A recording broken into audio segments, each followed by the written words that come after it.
Are you Devin McGee? And Mr. McGee was previously in court, entered a plea of guilty to the first-degree felony offense of burglary of a habitation with the intent to commit aggravated assault. And that was, the agreement was for a cap of 30 years in the institutional division of the Texas Department of Corrections. I have received a pre-sentence report. Has everyone had an opportunity to review that report? Yes, sure. I have. I've also received, it looks like a letter from Mr. McGee that I have taken notice of, as well as a couple of, looks like some incident reports from the jail. Have you all had an opportunity to review those? Yes, Your Honor. I have not. Are there any additions or corrections to that pre-sentence report? Your Honor, the only additions that I would have is that I've received 2 letters from family members. I'd like to have the court have access to that before making a decision. However, I'd like to read from some of the letters as part of my closing. So I'd like to hold on to them, but then I would like to present them to the court. They're written by 2 close family members. And then further, the only other correction in the pre-sentence report, I guess we need clarification. While the defendant was previously in court and pled guilty, he's informed me this morning that he wishes to withdraw his plea. I let him know that that was up to the court. That's not up to me. So, Mr. McGee, when you were here before, you were sworn in by the clerk and asked you some very specific questions about your plea and whether or not you were doing it freely and voluntarily. Whether or not you did it because you actually did what they charged you with. Obviously, you know that I sat through the trial of your brother, so I've seen all of the evidence against you that would be presented at trial, the videos, all of the things. And so I guess I'm not inclined to let you withdraw your plea. I want to know, though, quickly, why you think you want to. I don't want to do my plea because I was informed. Well, I found out that I can't get probation on this, and I thought I could. And that's not correct, Your Honor. He is eligible for probation. You are eligible for probation. And So- I have told him Affirmative finding of a weapon, I couldn't get it. What? Affirmative finding of a weapon, I couldn't get it. If I make that finding, I can give you anything right now from a deferred probation up to 30 years in prison. That's the range of punishment. So you are eligible for probation. That is an option that I have. So that's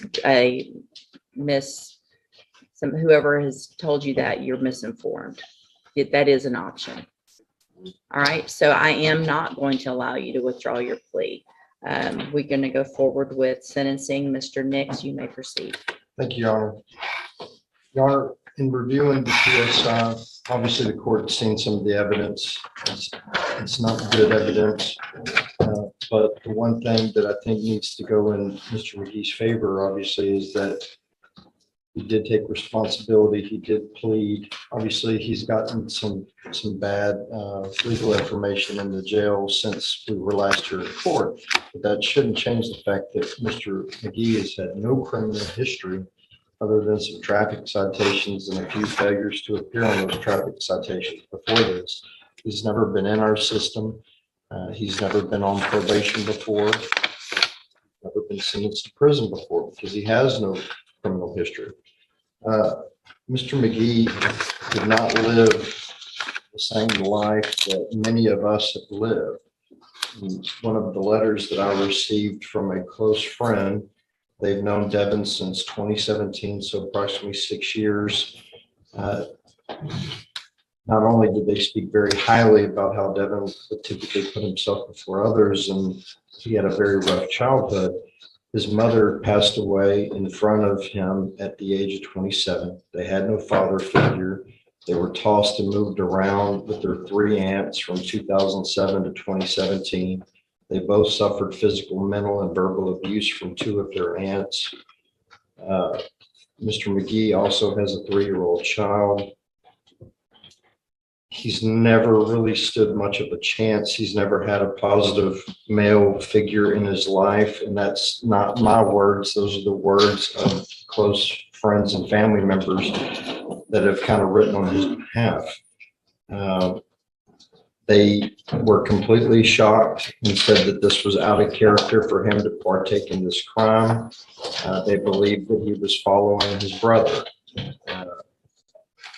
They said that this is not who Devin is. Obviously, the court has just what it has in front of them, which is the evidence from that case. And if you just look at the evidence in that case, obviously it's going to give you pause because of the nature and the violence that took place in the offense. While my client understands the law of parties and he knows that he's just as responsible for whatever his brother did that day, I will say that he was not the aggressor or the main aggressor in the situation. The crime that they committed was despicable, and he would agree with that. He thought that he was going over there to retrieve stolen property. He did not know that his brother was going to start shooting. And in visiting with Mr. McGee, I believe he was also a little afraid and didn't know what to do in the situation once it started going further and beyond what he thought it was going to be. Further, Mr. McGee has told me that he has found religion. He has, one of his write-ups has been because they did not warn the jailer when they were going to pray. So that was one of the write-ups that he had. He also had a jumper malfunction with his buttons. But he says that his newfound religion has given him discipline and peace in his life. He has a son now.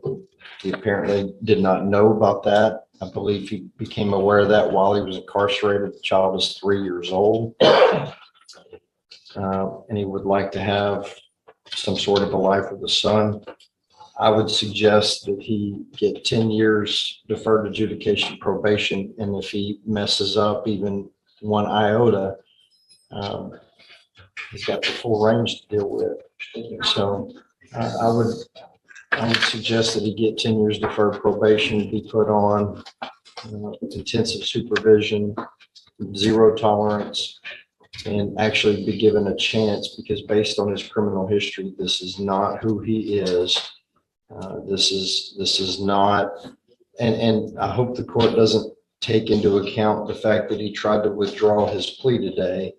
I think he got some bad information. No, I'm not worried about that. Yeah, he got some bad information in the jail, but he is eligible for probation. I would ask that he get probation, and I'd give Mr. McGee a chance to address the court and explain why he should get probation. I would love to hear this. First and foremost, I would like to apologize to the victims in my case. I didn't know, like my lawyer said, I didn't know that my brother was going to go over and shoot him. He told me. Hang on a second, Devin. Just stop. All right. Y'all went over there with the gun. Hang on. I've watched the video, and you were the one who egged your brother on the entire time. I'm not even sure that your brother would have done what he did had you not been there. Just in his face, do it, do it, do it. I've seen it. Hang on. I've seen it. There's probably nothing you can say right now that's going to help anything, because all you're doing is trying to not take responsibility instead of taking responsibility. Ms. Malfino. Thank you, Judge. You just took the words right out of my mouth. Sorry. For having no criminal history, we saw him go from 0 to 100 in a matter of 2 hours. On behalf of the Jones family, we appreciate the court taking the time when we address Tevin's case to carefully consider all of that evidence. This is a unique situation where I don't even feel like I need to argue with PSI. You have everything in front of you. I know you recall it. I know you remember it. I know you know the violence there. And he was He was responsible for those actions. He needs to be held responsible. I appreciate Mr. Nick's argument. I respect him immensely as a professional. He's just doing his job. The words probation are just absolutely ludicrous for this case. I think Jason said it best when he told you this is not a gift to Devin. This is a gift to them, to let this be over, to stop the nightmare. They deserve to have some peace from this. Your brother's gone for the rest of his life. You better be glad that your exposure is 30 years, and that's not a gift to you. That's by the graciousness of this family. Judge, on their behalf, I would respectfully ask 30 years with them for what I didn't do. Your Honor, can I present the two letters?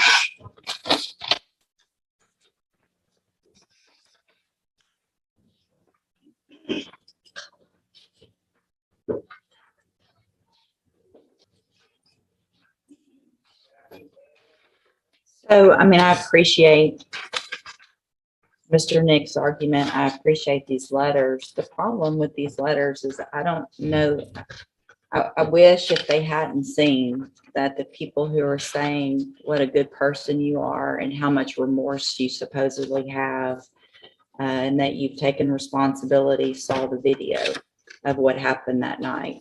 There's not a whole lot of times here in court that with cases, we have the opportunity to have pretty much every single part of an offense on video, right? And that makes this unique. It's unfortunate probably in some cases that we don't, because probably other people who've done similar things get maybe some breaks that they shouldn't, because we don't have all of that.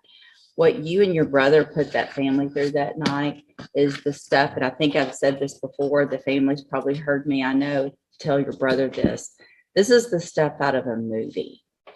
This is what makes people have nightmares at night. And you instigated it. You walked with your brother with that assault gun, however far y'all had to walk, knowing you weren't just going to get property, holding a gun. Well, you can object whatever you want, but I know what I saw. I know that you instigated him to keep doing it. You showed him how to take the safety off the gun. I remember all of that. So at this time, I'm going to find that you entered your plea of guilty freely and voluntarily. I'm going to find sufficient evidence to find you guilty. And at this time, I'm going to find you guilty of burglary of a habitation with intent to commit aggravated assault. I'm going to sentence you to a term of 30 years in the institutional division of the Texas Department of Corrections. I am making an affirmative finding of a deadly weapon. You will receive credit on that sentence for any time that you've been in custody that the law gives you the right to receive. I'm handing you the trial court certification, Mr. Nix, that shows this was an agreement. So you have waived any right to appeal. You've also been handed a written admonishment regarding your ineligibility to possess a firearm or ammunition.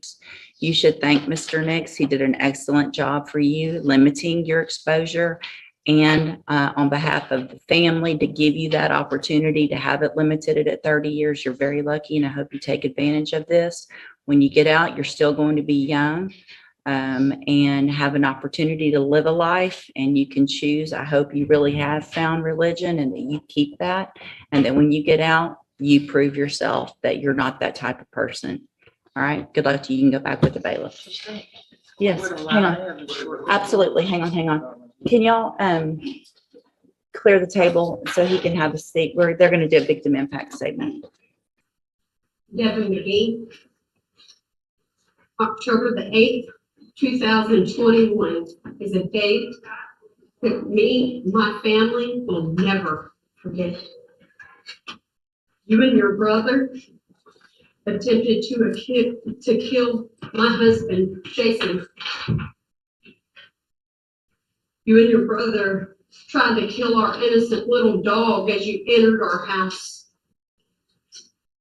Prior to entering the home, the same very home that Jason and I built for our family, that we raised our family in, raised our children in, And it also became the home of our grandson, your nephew. You both taunted us for what felt like a lifetime. I will never forget the sounds of bullets spraying through our home. I will never forget the visual of seeing my love, my soulmate, my husband, the father of my children, the grandfather of my grandchildren, slumped down in a bathtub filled with blood,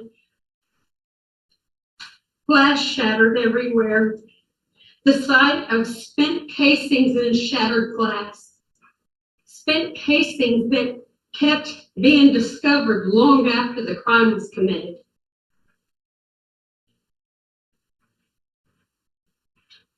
You two had one goal in mind that night, and you both know that is correct.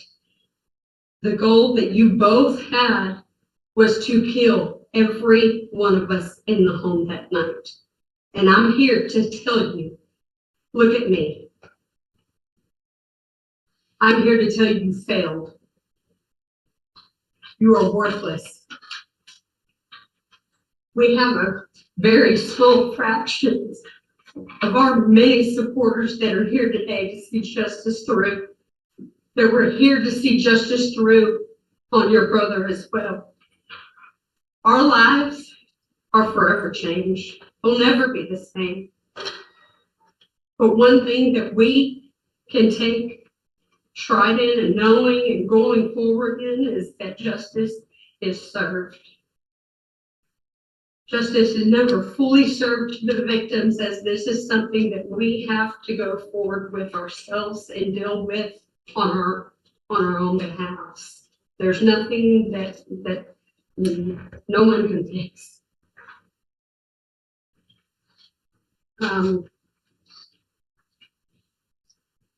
I hope that you are filled with fear every single second of your life.